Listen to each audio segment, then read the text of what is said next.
Hello, how are you doing? And welcome to another episode of the Dr. Will Show, where we have the discussions on innovation, leadership, and becoming the CEO of you. Each week, I will zoom in an expert thought leader, practitioner, or content creator, and we will discuss ideas and strategies that will provide actionable steps on how you can become your best you. Today, I am here with Minda Harts. How are you doing, Minda? Hi, Dr. Will. It's great to be here. Thanks for having me. You are welcome. You know, you are killing it out there. Whenever I am interested in someone coming on my show, I go to their website, I go to YouTube, I do some research, and I was like, okay, Minda's doing it big. I need to have her. I'm trying. That is all right. It's all right. And I also love to bring on powerful Black women on my show, because for me, it's important that representation matters. And as a Black man, I just have to not be a part of the problem. Yes. and so, you know, in having my guests, I try to really focus when I can to get, you know, voices of color out there, because we matter. And I don't want people to, when they think of an expert, automatically think of someone else. So thank you again for being a guest on the show. Yeah, no, I think that's so important. You're right. Representation matters. So we have to do our due diligence. So I shout out to you for diversifying those voices. Well, thank you. So I see the logo in the back. So what is the Memo, and what were some of the experiences you had that led you to create the company? Yeah, that's a great question. I spent over 12 years as a fundraising consultant, so working with universities and colleges and individuals and finding ways for them to give back through their philanthropy, so kind of being an advisor for them. And at my firm and the spaces that I was in, I was often either the only one or one of few, and particularly the only one in a professional role. So the other women of color or people of color worked in, you know, service roles and things of that sort. And so it was really important for me to be the best role model in that space. But also it became a little disheartening because when you're the only one at the table, it is hard to find your voice. And, you know, for me, I never had a mentor in my corporate America life that looked like me. And so it's hard to be what you can't see. And so for me, I thought, okay, this is great. I have a seat at the table, but what about the women that look like me that aren't sure how to get to that table, or, you know, finding out what table is right for them, or just having access to know who's out there outside of women that don't look like them, right? So what about the Ursula Burnses or the Melody Hobsons? Like, if you don't read certain publications, then you don't know these women exist. And so for me, it was my way of giving back and creating a platform, which is the Memo. And I always say, did you get the memo? Women of color deserve, you know, a seat at the table. We deserve more pay. And so I think more and more we're hearing in public discourse that people are starting to get the memo. And so the Memo provides essentially a career platform to help women of color advance toward the C-suite if their desires to do so. And we provide our signature product, career boot camps, and that can be from salary negotiation to career transitioning, just giving you those tools in your toolkit to move forward from our perspective. And so I thought that was the missing piece out there. There's a lot of career platforms, but we're not always talking about the needs of Black and brown women. That's all right. And I love Melody. She is and I don't know her personally, but just from watching her videos and speak, she is just so awesome and down to earth. I was watching this video where when she was talking to this guy about diversity and experiences of Black people, and they got on the subject of washcloths. And I was like, is he up here talking about a washcloth? Like, this is a power broker up here talking about a washcloth. So it was just hilarious and how awesome she is. There are so many videos on YouTube and articles and sites dedicated to the morning routines of successful people. What is your morning routine, and what is your motivation for putting in the work? Yeah, it's interesting. So I love reading those articles and podcasts and videos too, seeing what successful people do in the morning. And for me, I wake up immediately and just thank God for another day, and I'm just ready to go and get it, because a lot of people don't get that opportunity to go out there and, be in their right mind and be able to use their body in a way that they can go and pursue their dreams. So that's not lost on me, just being mobile and being able to get out and do that. And so I'm thankful. So I start with a gratitude, just thankful for life, my family, and that's the way I start my day. Even if I had a bad night, before, I start in a mode of gratitude. And then from there, I love to hop up and take a shower and just release the energy from the day before, whatever have you. And just, it's almost like a cleansing process just to start fresh. And then the next step is I move to a good breakfast, whether that be a smoothie or something. And from there, I start my day. So it's this transition of just gratitude to cleansing to nourishing myself. And then I go throughout my day and start anew. And I'm that type of person. The night before, I already set the intention in terms of what I want to accomplish the next day. So I get to work immediately on what those things are. And so, and it is a mindset. There's a woman who said the mind is a battlefield. And I think half of what we do that stops us is our mental state. And so if you can continue just to remind yourself to stay focused and why you're doing this. And for me, I think about all the Black and brown women, all the women of color that don't have the resources, the access, and a voice to be able to get out there and do what needs to be done and crush it in the workplace. And so that keeps me going, that motivation. Mm-hmm. So season 4 of this podcast will focus on educators taking greater ownership of their lives, their money, and growing a side hustle. As the founder of the Memo, I saw you smile at that money now. I'm so serious about it. And I think people in my field, I don't quite know, because, one guy pushed back on me. He said, Will, you seem to be so motivated by the money. Is there anything that you're motivated differently? And I'm wondering, like, And I'm like, I don't do what I do for the money. I love it. I have a passion for it, but I'm not going to be pimped out. Mm-hmm. You're not going to come to me as a for-profit company that I know you're charging people. I know you're getting paid, and ask me to write something for free. Mm-hmm. I tell people all the time, I don't have availability dates. I have availability rates. Oh, I like that. Well, thank you. I like that. Well, thank you. As the founder of the Memo, please speak to the importance of folks not only putting in the work of their careers and success and advancement, but do so at the hands of someone else. So whether they're not putting their careers in the hands of someone else. Right. No, that's true. To your point first, money, obviously, that's helpful. We all have to survive. We all have to pay our bills.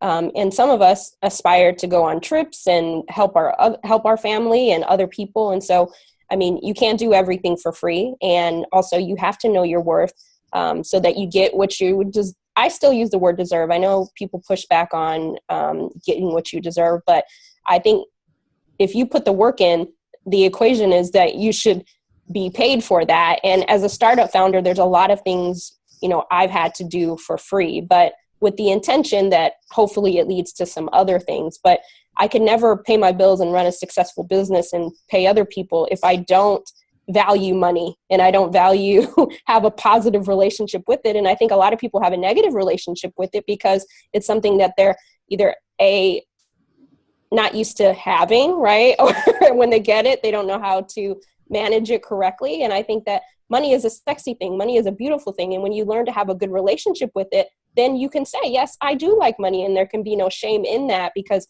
money allows you to help other people. That's just bottom line, right? And when we talk about wealth creation and legacy, we have to be able to pass those things down. And so we have to know our value. And I think part of the whole taking things into your own hands and being the CEO of your career is also part of that is the monetary value. Because if I invest my money for the schooling, for the resources to level up, and I go into a company and expect to be successful, part of that success is tied to my compensation, right? And so I have to be that advocate. I always say that you are your best advocate. No one's going to come and tap you on the shoulder and say, hey, Minda, we want to give you some more money. It typically doesn't happen that way, right? And so you have to say, here are the opportunities for me, and I have to be the best advocate for my salary increase, for my promotions, for my network. So to your point, you can't afford to leave it in the hands of anybody else because no one is going to advocate for you the way you can. It's just bottom line. So I think it's important that we look at success versus opportunity. You can be in a company or you can start your own business and have success, but if you don't have the opportunities, it's going to be very hard to be successful. How do you get the opportunities? You're your best advocate. You go out there and get them. If that makes sense. Oh, yes.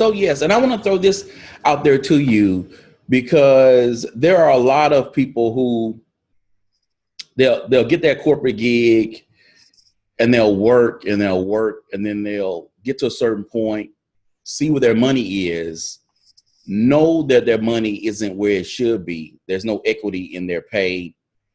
And instead of maybe fighting, they just said, I'm out, and they go create their own business. Mm-hmm. When should someone know it's time to create their own?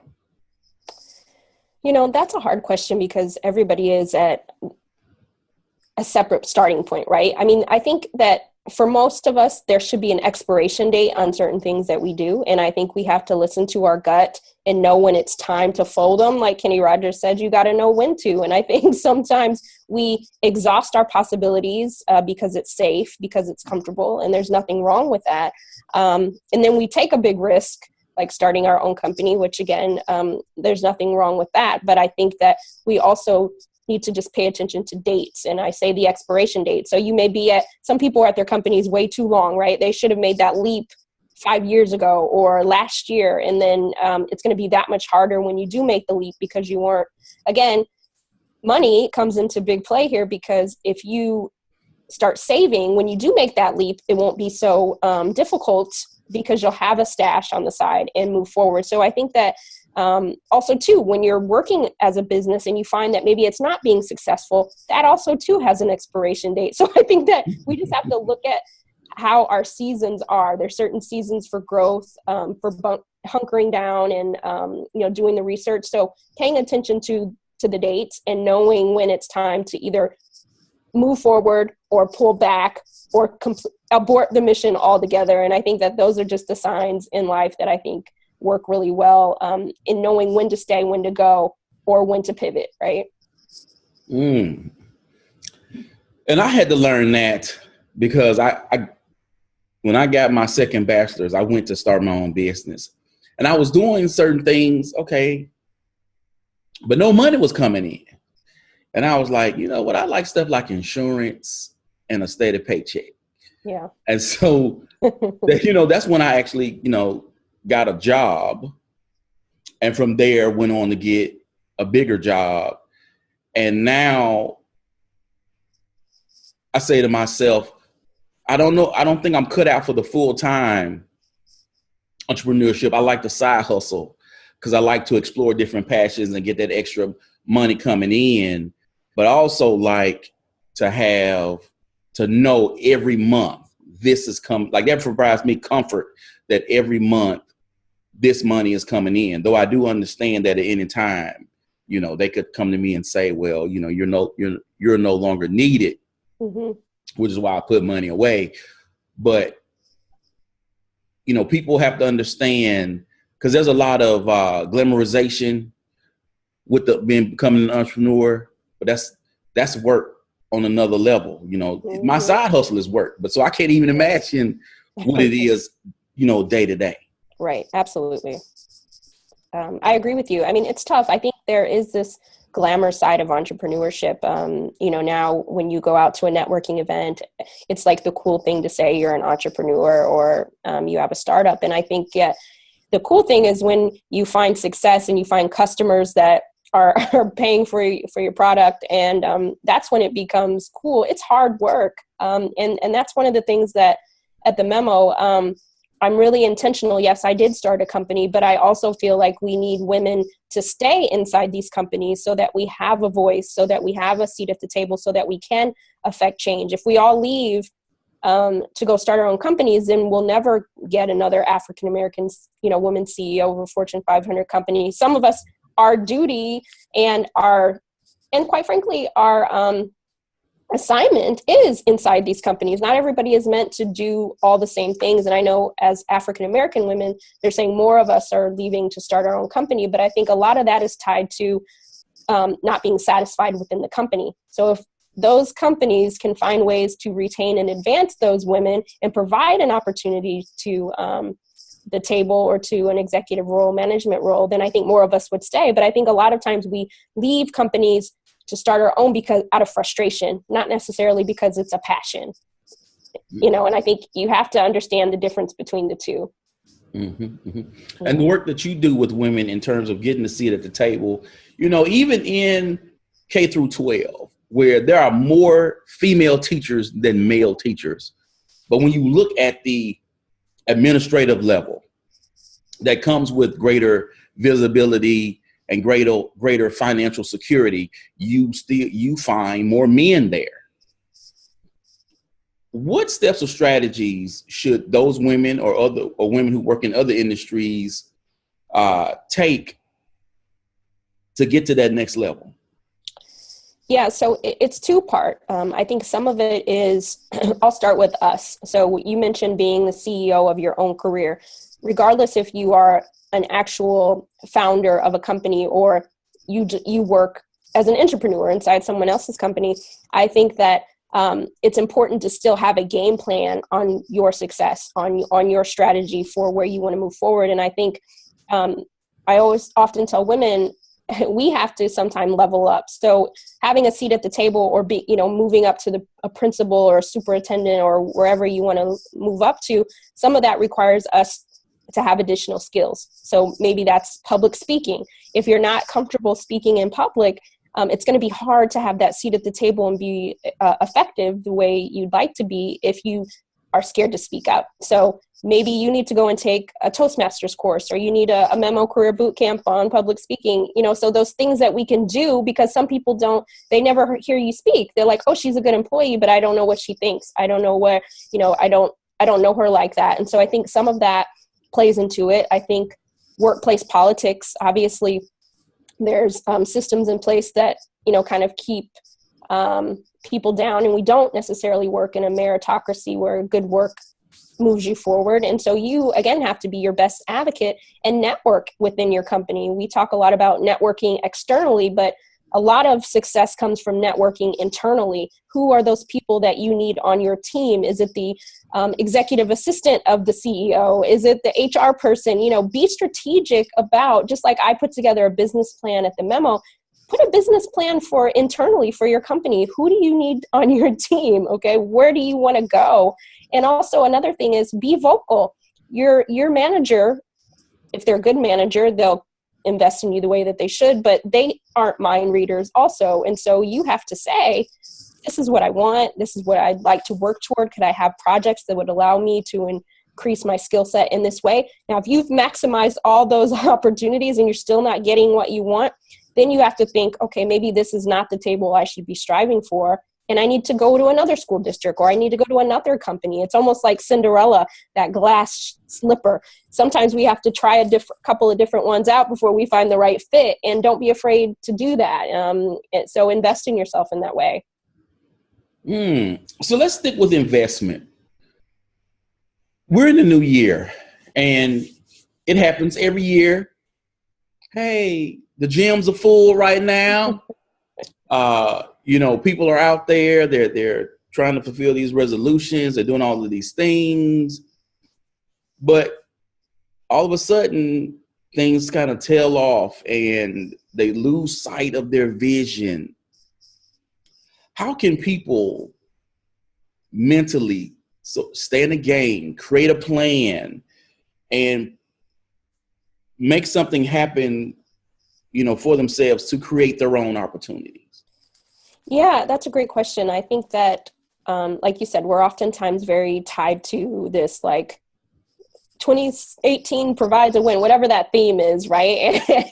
And by like March, you're like, the heck with that theme. I need something else. And I think you should have certain things or quotes that keep you motivated. But again, I think it goes back to writing a plan and making a vision for yourself. And when you can go back and stay accountable or tell people, we always talk about having accountability partners at the Memo. And, if you're writing down your 30, 60, 90 day, 120 day goals out, planning for your success, and also letting a couple people know in your life that you can trust. Like I said, on 90 days, this is where I said I wanted to be. Like, check on me, put a tickler on your Google. I think we can't blame anyone else for anything if we haven't done our due diligence for our own lives in our own career. And so it goes back to the mindset, keeping that plan, writing it down, that keeps yourself accountable so you can go back and look at it. But if you're just kind of willy-nilly, like, hope things happen and you have no accountability, I think that's where we get frustrated, right? And also, don't be afraid to celebrate the small wins. I think sometimes we're looking for this big pie in the sky thing to happen, this big contract to close, but look at some of the small steps that you've taken. That's a win. If your company is still in business after 6 months, that's a win, with or without income, right? Because some people close down. You launched your first podcast. That's a win. Maybe you didn't book Oprah yet, but it's still a win. You started it. Half the battle is people don't start. So you're already ahead of it. And so I think continue to keep that mindset is so key, and have a game plan and hold yourself accountable. Mm-hmm. And I have watched videos on YouTube. I love YouTube for this information. But, Chase Jarvis is one of those people who said, I have like multiple goals. So even though he may say 6 months down the line, I want to be here, but he may say next week, I want to be here. The week after, I want to be here. I want to be the week after. Should people get that granular in their goals and making it sort of immediate of where they want to be, or should they stick with the big picture? I think you should plan for the big wins and plan for the interim wins, right? Or the steps that it takes. And you can always work backwards. So if, let's say, for example, someone wants to work for Ava DuVernay, right? That's a goal of theirs. That can be the goal, but work backwards. What are the steps that have to take to get to Ava? And I think sometimes we forget that there take steps. Some people are those outliers and they only have to make 2 steps and they get to Ava. But for the rest of us, there might be 2,000 steps you have to take before that happens. And you might end up taking 1,000 steps and find that isn't the path you wanted to take, and you find somewhere else. So I think you do have to have some type of game plan.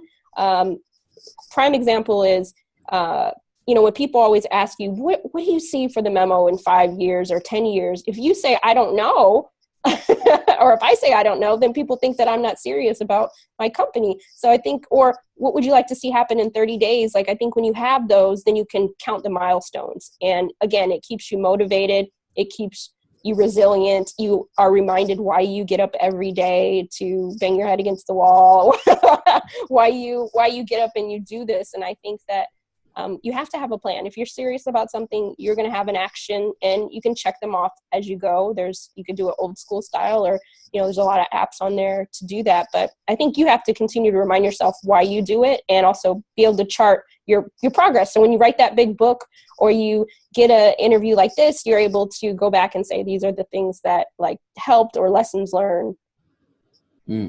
So digital disruption, it's our new normal. Whether Right. people agree with it or embrace it or not. I don't know of an individual or a company that hasn't been affected by it. Where do you see digital changing the world of work? And how are you using digital to leverage the work that you're doing? Yeah, I think that we have no choice but to get on board with the digital structure. I mean, for those who say, oh, I'm not good at, social media, or I don't have a website. Part of that is we're in a digital realm. So opportunities come to you more frequently when people can find you, when you're branded. And maybe, yeah, we don't all want to be on every platform or this, that, and the other. But the reality is this is how people get to know each other. This is the new social capital. You find your friends, or quote unquote, or your contacts through social media. I can't think of how many people that I've connected with through Twitter. And that's the new social capital, right? Before the digital footprint, you had to go to different meetings and groups and conferences. But now you can sit at your computer and meet just as many and make those connections. And people also, to your point, want to Google you. They want to YouTube you. They want to find out, what's this person about? And if you have nothing, no footprint, that makes it very hard. And it's also your online resume, so to speak. That's the way that people find you. So I think at very best, you need a website, right? If you want to buck against the system and not partake, then that's one thing. But you need some kind of online calling card. And for us, when we started the Memo, we started in-person career boot camp. So think, Soul Cycle for career development. And that was great, and women were coming, but we realized that we were missing out on a whole nother group of women who may not live in New York City that still want access to these resources, that live in Kentucky or they live in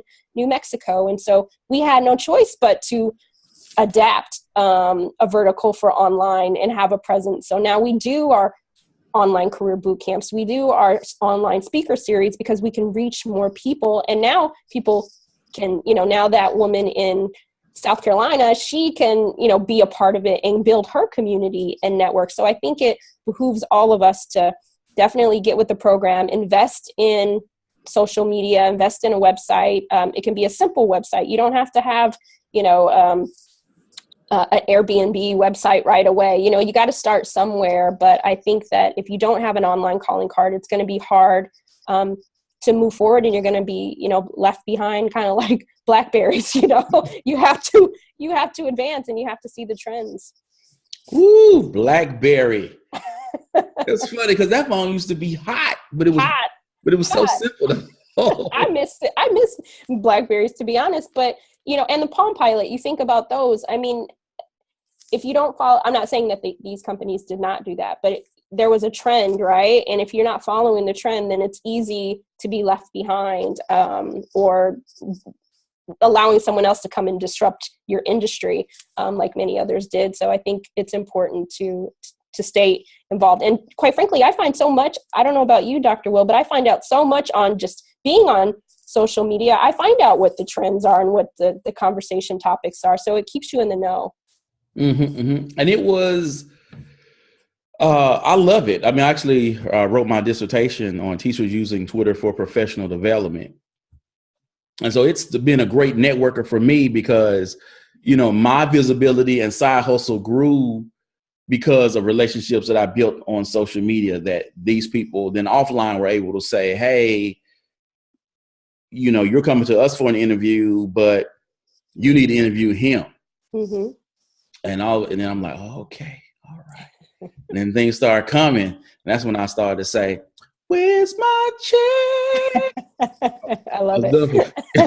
I was like, okay, we passed the free stage at this point. Mm-hmm. You got to know your worth, because no one else will know it the way you can, and tell it like you can and do what you can do. You bring a very unique quality. And I think we have to remind ourselves that what we bring, nobody else can bring to the table. So that's a benefit, right? It is. And that's one of the reasons I did a pivot with my podcast, because my podcast last year and the previous years did have interviews like these, but I also it was a lot more in the classroom stuff.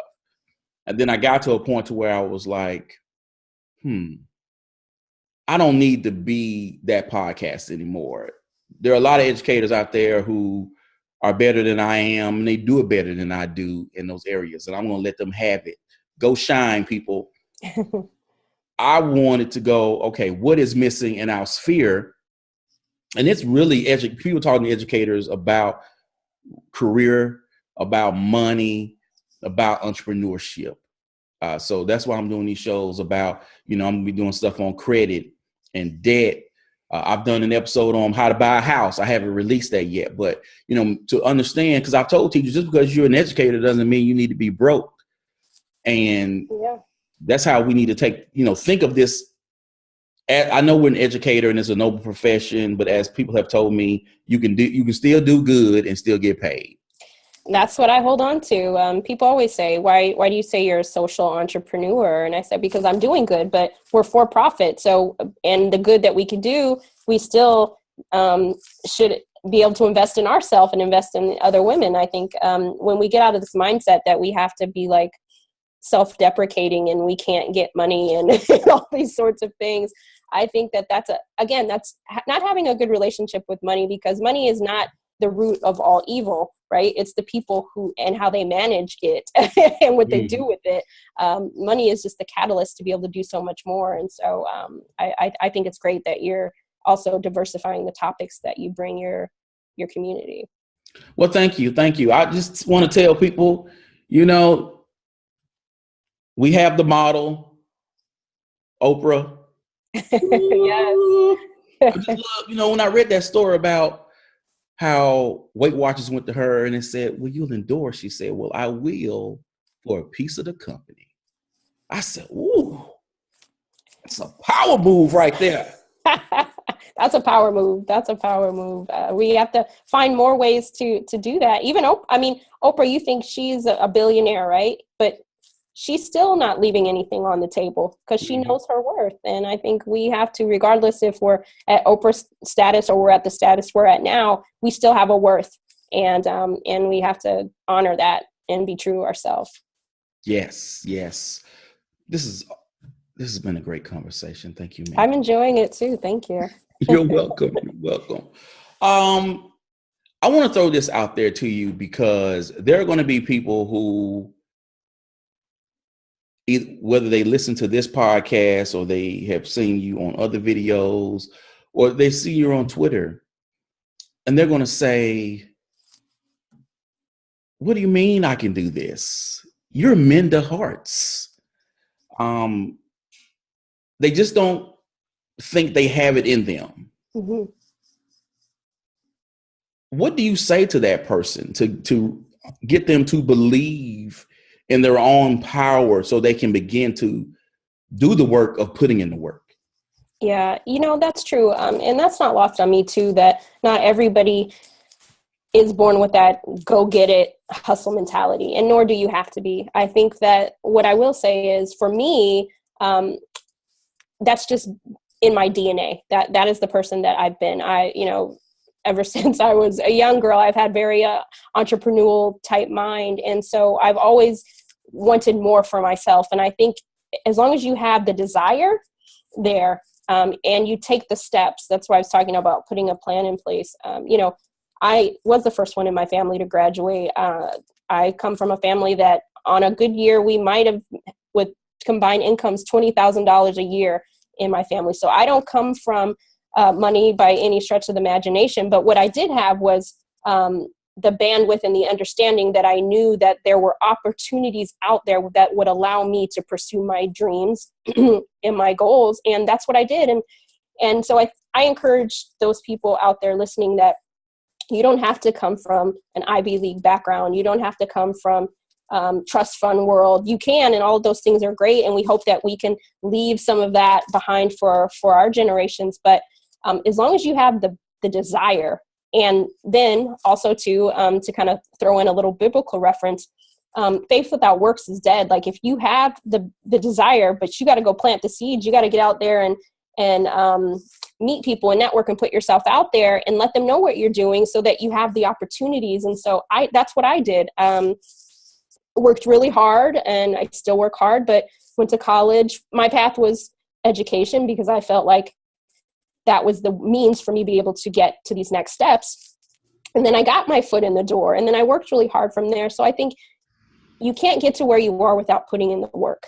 So if you're willing to put in the work, you're willing to, maybe it's tweet a couple people every week or follow them online or go to YouTube and, follow stories. That's what I did. I didn't have access to the Melody Hobsons of the world. I didn't have access to the Oprahs of the world, but they put enough content and enough inspiration out there so that I could get nourished by that. And it inspired me to keep going. And so have a game plan and don't count yourself out. I always say, for me, I always bet on me. Okay, always. No one's going to let me down. I can let myself down, yes, but why would I want to do that? So I bet on me. I play small when it's necessary. I play big when it's necessary, but I always have a game plan, and I always know that I'm not doing it just for Minda.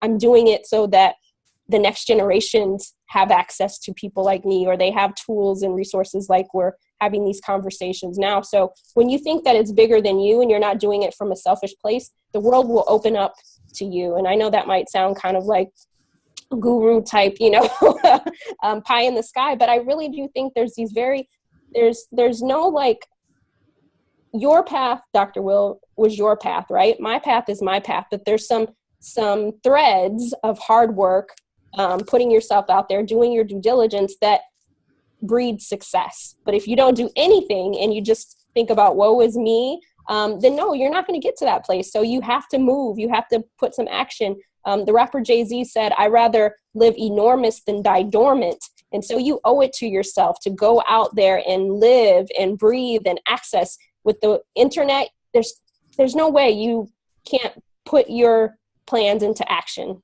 It's just, you got to do it. And this is the year to do it. I start to preach, and I'm sorry. I just had to pull back on that. But that's good. That's good. If I had some tea, I'd drink it right now. That was all right.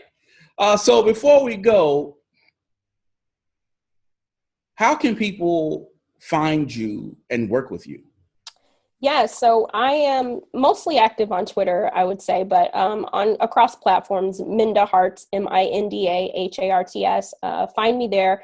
You can go to myweeklymemo.com, subscribe to our weekly memo newsletter, attend a boot camp if you know any women of color that could use a collective space for them to level up on their career, and also have access to other women who look like them that might be experiencing similar things in the workplace. Then we're the space for you. And, the last thing I'd say is just always pay it forward. I think that if you stay in a mind of, I'm not just doing this for me, but I'm doing it for others, then you'll get those opportunities and you'll get the money, and all of those things will come, but you have to do the work first. Awesome. Thank you, Minda, for being a guest on the show. Oh, I can't wait for this to come out. Me too. I had a great time. Thank you, Dr. Will. Everybody have a good day. You too. Thank you. People, you know how I do this. This is going up on SoundCloud and iTunes. I need you to go subscribe, leave me some comments. The video cast is going up on YouTube. I'm going to be sharing this on Facebook, LinkedIn, and my home place of Twitter. As always, people, invest in you, EDU. Peace.